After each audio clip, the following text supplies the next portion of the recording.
Bueno, hoy vamos a hacer algunos ejercicios que me consultaron y dos o tres que me consultaron y que vienen bien para terminar de cerrar algunos temitas que habían quedado pendientes, que los iba a hacer como una clase teórica, pero viene bien estos ejercicios para aplicarlos. El primero es el ejercicio 78 de la guía nueva, que me parece que en la guía vieja ni siquiera existe, ¿no? Así que lo voy a leer antes de empezar a hacerlo, por si no lo tienen. Dice, un obrero empuja un cuerpo de masa 1 kilogramo con una fuerza de 10 newtons en la dirección y sentido que indica la figura. Punto. Entonces los 10 newtons están aplicados así, es como que el obrero lo está empujando. El ángulo de inclinación con respecto a la normal es 30 grados y el objeto tiene una masa de 1 kilogramo. Hasta ahí es lo que decía el problema. Después dice además, suponiendo que la fuerza permanece aplicada mientras el cuerpo se desplaza una distancia de 1 metro, que la velocidad inicial es 0,1 metros sobre segundo y que el coeficiente de rozamiento dinámico es 0,5, y ahí pide cosas. Entonces dice, primero, que la velocidad inicial es 0,1 metros sobre segundo.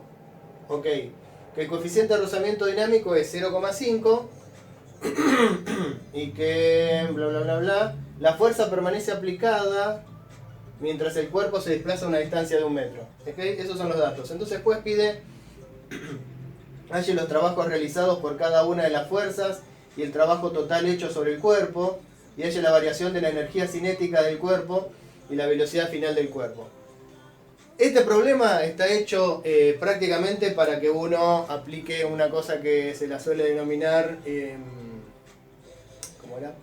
Le suelen decir teorema de las fuerzas vivas, aunque formalmente para teorema... Pero bueno, si lo buscan va a figurar como teorema de las fuerzas vivas. Y dice que si yo tengo un objeto, ¿no?, y tiene aplicadas muchas fuerzas, todas esas fuerzas aplicadas se pueden resumir a una única fuerza, ¿no? Porque la suma de todas esas fuerzas da como resultado una única fuerza, a la que generalmente se le suele llamar fuerza resultante. ¿Está bien? Y este teorema dice que el trabajo de la fuerza resultante es igual a la variación de la energía cinética. ¿Está bien? Yo tengo muchas fuerzas aplicadas sobre un objeto. La resultante de todas esas fuerzas, si hace trabajo, provoca una variación de la energía cinética. Y la variación de la energía cinética es igual al trabajo de esa fuerza resultante. Eso es lo que dice. Entonces eso suele ahorrar tiempo, ¿no? Por ejemplo, en un examen es importante el tiempo también. Pero acá yo lo que hice es resolverlo. Resolví esto de la manera más, por decirlo así, básica, como si solamente supiéramos la segunda ley de Newton, y después vamos a ver si se cumple o no se cumple, ¿no? Por eso, como tenía muchas cuentas y qué sé yo, hice las cuentas, pero vamos a repasarlo paso a paso. Primero vamos a suponer que no sabíamos nada de este teorema de las fuerzas vivas, etc.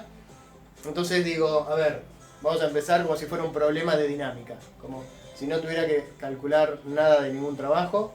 Lo único que hice acá al principio es decir, bueno, si el objeto tiene una velocidad de 0,1 metros sobre segundo y su masa era 1 kilogramo, la energía cinética inicial es un medio de 1 kilogramo por 0,1 metros sobre segundos al cuadrado, 0,1 metros sobre segundo todo elevado al cuadrado, y eso me da 5 milésimas de joule. Es muy malo este problema para hacer este tipo de cuentas porque dan todos números muy chiquitos y eso es terrible, pero bueno, yo ya tengo las cuentas hechas. Entonces, la energía cinética inicial es 5 milésimas de joule. Eso nos va a servir para después. Bueno, voy a hacer, ya dije, repito, voy a hacer este problema como si lo único que supiera es la segunda ley de Newton, como si lo único que supiera es lo que sabíamos de dinámica. Pongo un sistema de referencia y hago el diagrama de cuerpo libre a partir del momento en que se aplica la fuerza. Entonces me queda la normal, el peso, la fuerza aplicada y la fuerza de rozamiento dinámica, que como el objeto se va hacia la derecha, la fuerza de rozamiento dinámica va hacia la izquierda, hacia la izquierda. A su vez, esta fuerza, que no está ni sobre el eje X ni sobre el eje Y, tiene componentes sobre el eje X y sobre el eje Y. La fuerza en módulo vale 10 newtons, ¿está bien? Pero bueno, la componente X es esos 10 newtons por el coseno de 30, 10 newtons por el coseno de 30, que es 8,66 newtons. Y en el caso de la componente vertical es esos 10 newtons, que ahora son para abajo, o sea que son negativos, por el seno de 30 grados, que es 0,5, o sea que la componente I de la fuerza aplicada es menos 5 newtons. Ok, ahora sí, analizo qué pasa en el eje X y en el eje Y. En el eje Y, entonces me quedaron 1, 2, 3 fuerzas. La normal, el peso y la componente I de la fuerza. La normal, el peso y la componente I de la fuerza. ¿Cuánto valen cada una de ellas? La normal no sé. El peso vale menos 10 newtons, ¿no? Porque es la masa por la aceleración de la gravedad. Y habíamos dicho que la componente I de la fuerza aplicada eran menos 5 newtons. ¿Está bien? Entonces tengo menos 10, menos 5, menos 15 que pasan para el otro lado. Entonces la normal es 15 newtons. ¿Está bien? ¿Qué pasa en el eje X? Bueno, en el eje X... una cosa importante. La normal más el peso más la fuerza era 0, porque la aceleración en el eje Y era 0, ¿no? Pero lo que decimos entonces es que la resultante de todas las fuerzas aplicadas en el eje Y es 0. ¿Está bien? O sea que la resultante de todas las fuerzas aplicadas en el eje Y da 0. Mientras que en el eje X hay dos fuerzas aplicadas. La componente X de la fuerza aplicada, que valía 8,66 newtons, y la fuerza de rozamiento dinámico, que va en sentido opuesto. Estas dos fuerzas sumadas son la resultante total, porque en el eje Y la resultante daba 0. O sea que esta componente X de la fuerza, que es 8,66 newtons, y esta fuerza de rozamiento dinámica, que es menos 7,5 newtons, me da como resultante una fuerza total neta, que es 1,16 newtons. O sea, la fuerza resultante de la suma de todas estas fuerzas, la fuerza resultante de la suma de todas estas fuerzas es 1,16 newtons horizontal y hacia la derecha. ¿Está bien? Eso es algo que si yo quisiera aplicar en este momento el llamado teorema de las fuerzas vivas, acá tengo la fuerza resultante total. Está en el eje X, es positiva, o sea, hacia la derecha, y vale 1,16 newtons. ¿Está bien? Entonces vamos a suponer que yo eso todavía no lo sé y sigo mi problema como si no supiera nada. Bueno, entonces digo, esa fuerza total, la suma de las fuerzas en el eje X, produce una aceleración. Fuerza es igual a masa por aceleración, por la segunda ley de Newton, por lo tanto la aceleración en el eje X es 1,16 metros sobre segundos al cuadrado. ¿Está bien? Listo. Puedo aplicar, puedo escribir mis ecuaciones de movimiento. Dije que mi posición inicial es 0, entonces el X en función del tiempo es velocidad inicial más aceleración por tiempo. Velocidad inicial por tiempo más un medio de la aceleración, me parece que recién lo dije mal, un medio de la aceleración por tiempo al cuadrado. Ok. Y la velocidad en función del tiempo es la velocidad inicial más la aceleración por tiempo. Listo. Entonces, ¿qué me dice mi problema? Que la fuerza iba a estar aplicada el tiempo durante el cual el objeto se desplazó 1 metro. Supongamos que yo quiero averiguar ese tiempo. Lo que tengo que hacer es igualar la ecuación de la posición a 1 metro, ¿no? Porque me dicen que recorrió 1 metro. Entonces, toda esta ecuación la igualo a 1 metro. Y al tiempo lo llamo tiempo final, porque es el tiempo en el cual el objeto llegó a recorrer 1 metro. Esto que está acá lo paso para allá restando y me queda una ecuación cuadrática donde mi incógnita es el tiempo final. Bueno, planteo cómo se resuelve la ecuación cuadrática. Recordemos que a esto lo llamaba A, B y C, o sea que me queda menos B más menos B al cuadrado menos 4 por A por C dividido 2 veces A. Me da un resultado positivo y un resultado negativo. El negativo por supuesto que no tiene sentido.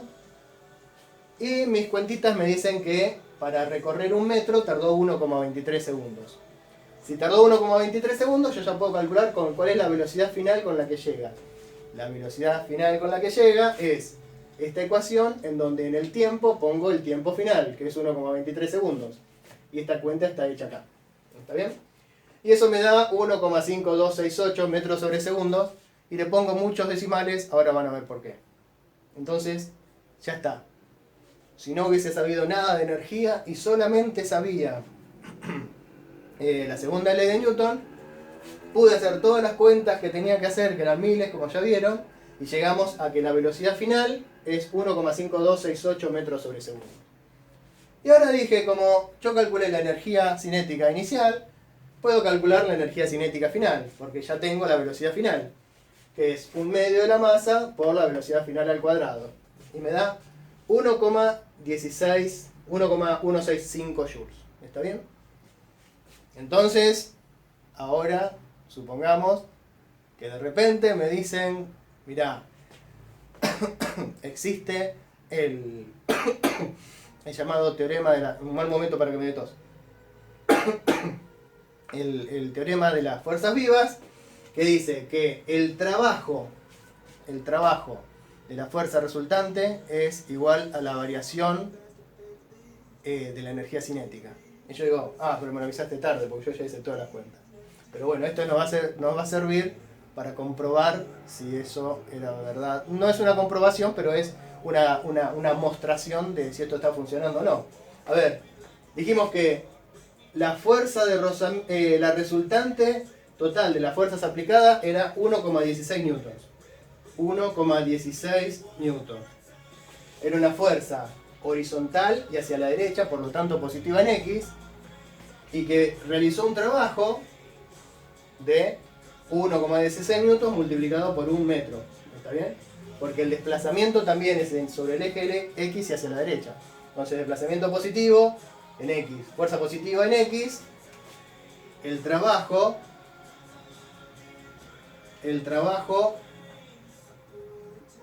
de la fuerza resultante es 1,16 newtons por 1 metro. Y esto por supuesto que es 1,16 joules. Y el teorema de la fuerza, el teorema de las fuerzas vivas me dice que este trabajo tendría que ser igual a la variación de la energía cinética. La variación de la energía cinética.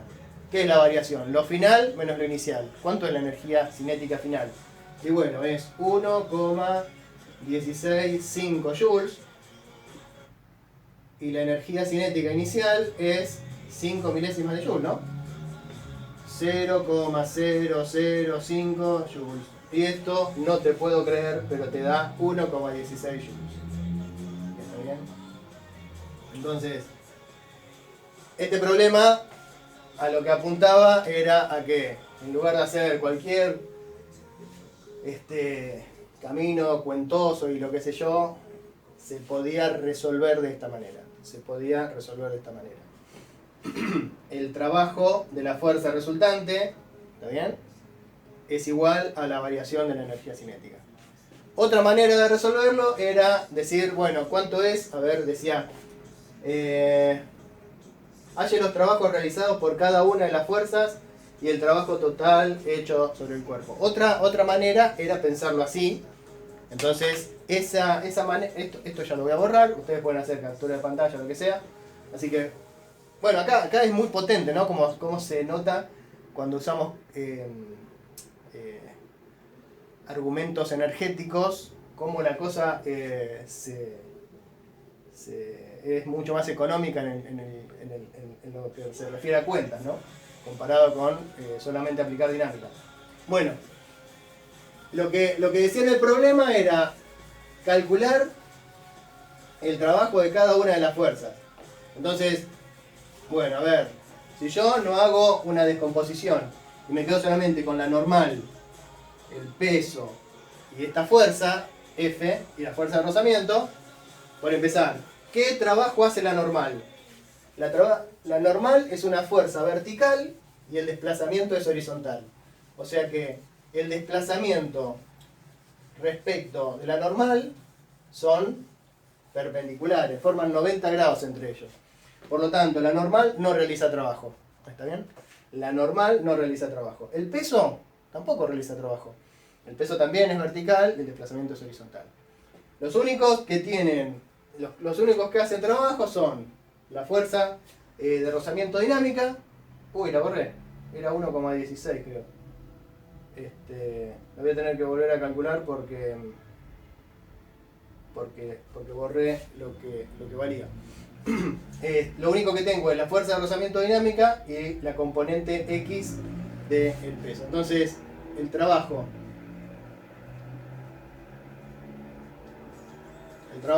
de F, fíjense, era la fuerza, o sea, el desplazamiento por la componente de la fuerza en el sentido del desplazamiento, en la dirección y el sentido del desplazamiento. Entonces, el trabajo de F era 1 metro, y justamente eso ya lo teníamos calculado acá, que era 8,66 por 8,66 metros, por 8,66 newtons. ¿Está bien? O sea que esto es 8,66 joules. Ese es el trabajo de la fuerza F. Y el trabajo de la fuerza de rozamiento dinámico, lo borré, así que lo voy a tener que volver a calcular.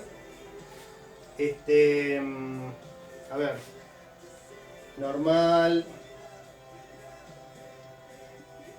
más peso más FI es igual a 0, o sea que la normal, el peso es menos 10 newtons y FI es menos 5 newtons, o sea que la normal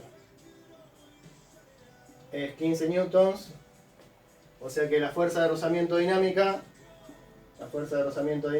que está en el eje Y, era menos, porque va para allá, la normal por el coeficiente, o sea, menos 7,5 newtons. O sea que el trabajo de la fuerza de rozamiento dinámica es menos 7,5 newtons por 1 metro, ¿no? La fuerza de rozamiento dinámica es negativa y el desplazamiento positivo, o sea que es un trabajo negativo, o sea que esto me da menos 7,5 joules. ¿Está bien? Perfecto. Bien. Así que ya tengo, esto es lo que me pedía en el ejercicio, en el ítem A. Halle los trabajos realizados por cada una de las fuerzas y el trabajo total hecho sobre el cuerpo. La normal hace trabajo 0, el peso hace trabajo 0, la fuerza F es un trabajo de 8,66 joules y la fuerza de rozamiento dinámico hace un trabajo de menos 7,5 joules, o sea que el trabajo total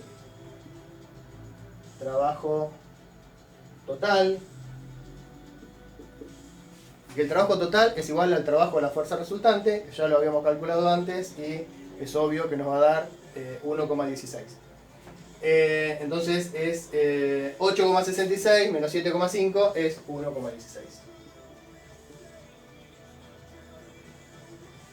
Bueno, y el punto B dice, halle la variación de la energía cinética del cuerpo y la velocidad final del cuerpo. Ya está hecho. ¿Está bien? Una cosa que era interesante era que si yo no había hecho absolutamente nada, ninguna de las cuentas anteriores, supongamos que yo ahora, en lugar de haber hecho todas las cuentas anteriores, esas infinitas de encontrar el tiempo, hubiese resuelto el problema nada más que así. Hubiese hecho solamente esto, ¿no? Y me preguntaban, bueno, ¿cómo se calcula la velocidad final del cuerpo? Entonces yo digo, bueno, la energía, estos 116 joules, perdón, estos 1,16 joules tienen que ser igual a la variación de la energía cinética. O sea, tiene que ser igual a la energía cinética, tiene que ser igual a la energía cinética final menos la energía cinética inicial. ¿Está bien? Pero la energía cinética inicial yo sé cuánto vale. Vale 0,005 joules. ¿Está bien? Entonces la energía cinética, yo sé cuánto vale la inicial. Vale 0,005 joules. ¿Está bien? Y esto que está restando pasa para allá sumando. O sea, me queda que 1,165 joules tiene que ser igual a la energía cinética final. Y la energía cinética final es 1 medio de 1 kilogramo por la velocidad final al cuadrado. Y de ahí calculamos cuánto era la velocidad final del objeto. Obviamente que nos va a dar lo mismo que ya habíamos calculado haciendo todas esas cosas. Así que este era un problema que... Este problema se resolvía nada más que haciendo esta parte. O sea, pero yo hice toda la voltereta esa de Newton para que vean que efectivamente funciona. Bueno, vamos a hacer otro problema. Otro problema que motivó consultas y que también... en este es muy corto en cuanto a las cuentas, no es como el otro que para hacer todas las demostraciones era enorme. Pero que es bastante conceptual. Es el problema 85 de la guía nueva. Dice, una niña de masa 30 kilogramos, vamos a ver que en realidad ni siquiera es importante eso, pero bueno, una niña de masa 30 kilogramos se desliza con sus patines sin rozamiento sobre un plano inclinado que forma un ángulo determinado con la horizontal. Suponiendo que se lanza desde una altura de 1 metro, hallar el trabajo de la fuerza-peso. Y dice, ¿depende el trabajo de la fuerza-peso del ángulo o no? Y lo siguiente dice, halle la velocidad con que llega a la zona plana. ¿Depende del ángulo? Bueno, veamos. Por empezar, la fuerza-peso es conservativa, ¿no? Es por excelencia lo que consideramos la fuerza conservativa, y el trabajo de las fuerzas conservativas, el trabajo de una fuerza conservativa depende únicamente de su posición inicial y de su posición final. ¿Está bien? No depende del camino que haya realizado. Entonces, si el objeto está a una altura de 1 metro y termina a una altura 0, no depende del ángulo de inclinación de la rampa. O sea, si la rampa está muy inclinada, entonces esta longitud a la que llamé h, ahora vamos a ver por qué la llamé h, va a ser enorme, pero el trabajo de la fuerza peso, cuando el objeto pasa de la altura 1 metro a la altura 0, va a ser el mismo. Incluso si el objeto se lo suelta, se saca la rampa y se lo... ¿cómo se dice? Y se lo deja en caída libre, el trabajo que hace la fuerza peso es el mismo. ¿Está bien? Depende solamente de la posición inicial y de la posición final. Entonces, lo que llamé a esta longitud, que no sabemos cuánto es, la llamé h porque esto lo que forma acá es ni más ni menos que un triángulo rectángulo, donde esta longitud es la hipotenusa, esta parte sería el opuesto y esta parte sería el adyacente, si el ángulo que nos interesa es este ángulo. Para este ángulo, este es el cateto opuesto y esta longitud, que no lo vamos a usar para nada, es el cateto adyacente, ¿no? Entonces yo digo, bueno, voy a calcular el trabajo de la fuerza peso y voy a ver si depende del ángulo o no. Yo sé que no, porque la fuerza peso no va a depender, pero bueno, no importa. Entonces digo, a ver, tomo el eje, los ejes así, este es el eje Y, este es el eje X, la normal me queda según lo que yo definí como eje Y, y la fuerza peso me queda con un poquito sobre el eje X y otro poquito sobre el eje Y. De hecho, y no hay más fuerzas, ¿no? Tengo nada más que la fuerza peso y la normal. La fuerza peso siempre apunta para abajo, la fuerza normal siempre es perpendicular a la superficie. Entonces, la normal no me va a interesar para nada, y la fuerza peso tiene dos componentes. Una componente que es paralela al desplazamiento, que es la que me va a servir para calcular el trabajo. Y otra fuerza que es perpendicular al desplazamiento, que no me sirve para nada para calcular el trabajo. O sea que el trabajo de la fuerza peso es la componente de la fuerza peso según el eje X multiplicado por esta longitud de acá. ¿Está bien?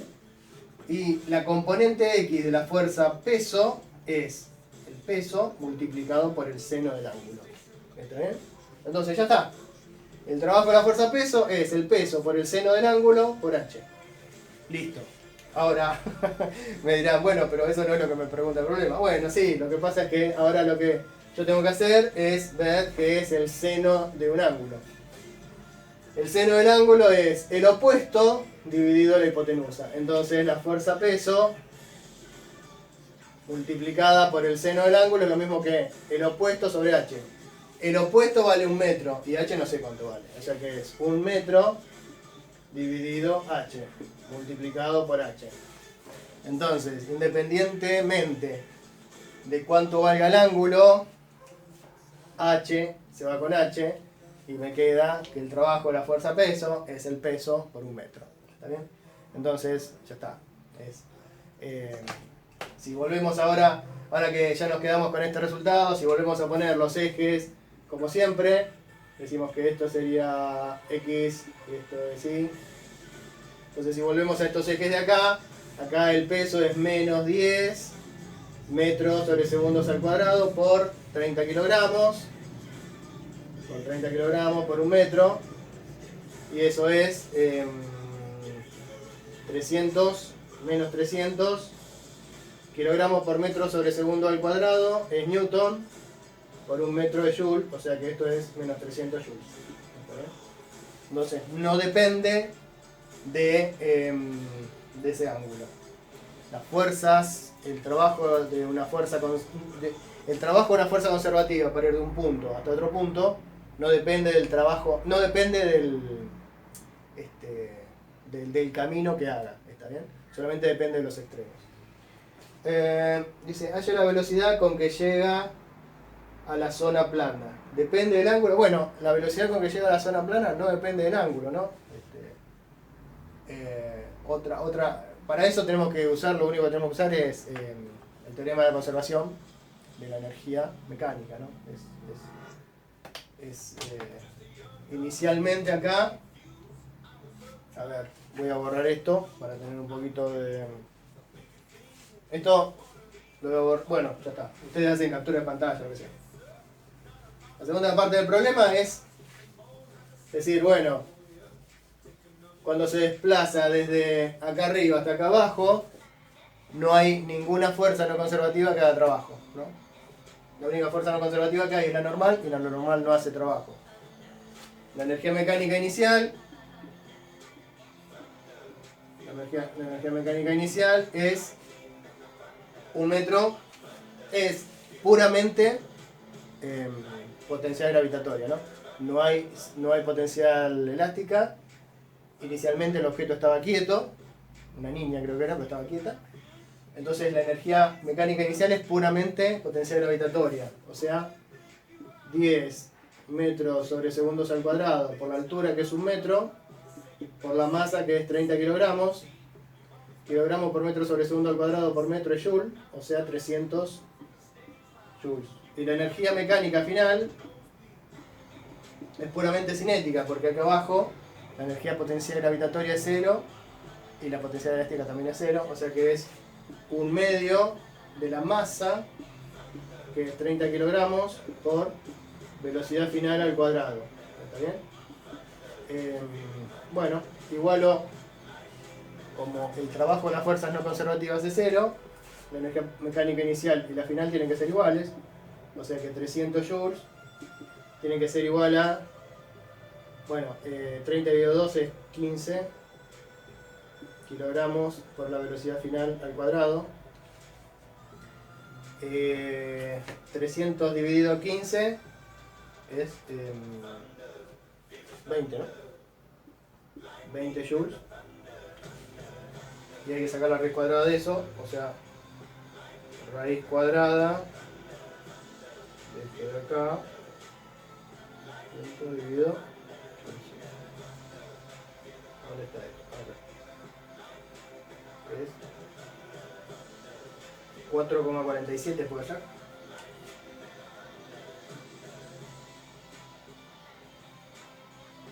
Otra vez, 300 dividido 15. 20. Y la raíz cuadrada de 20,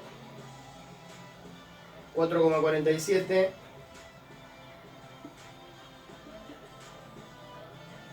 La velocidad final es 4,47 metros sobre segundo. ¿Está bien? Fenómeno. Entonces cuando llega al punto más bajo, la velocidad es paralela al sentido del desplazamiento y vale 4,47 metros sobre segundo. Perfecto.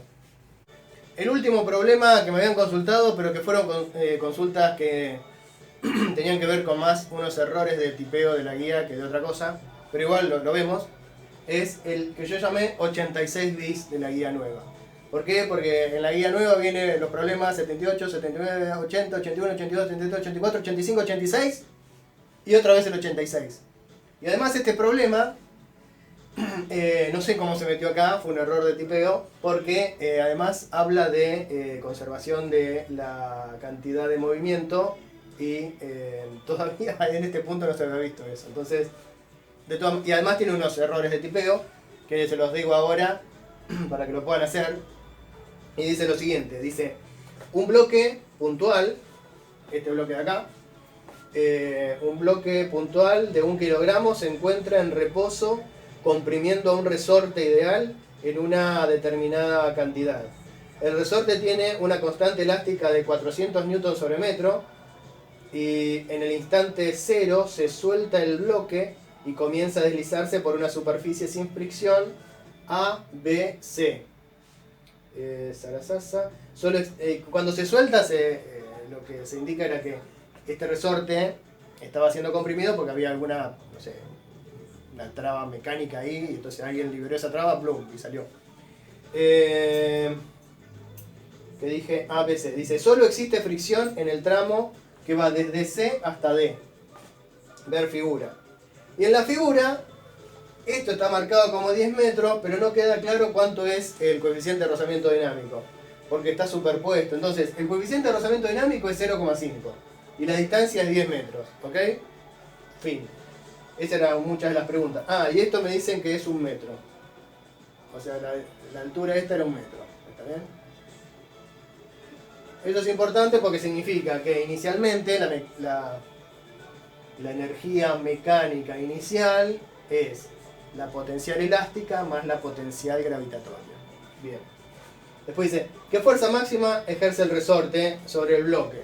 Y bueno, la fuerza máxima que ejerce el resorte es cuando está comprimido totalmente, que no sabemos cuánto es esa compresión total, pero una vez que resolvamos el problema lo vamos a saber y vamos a saber la fuerza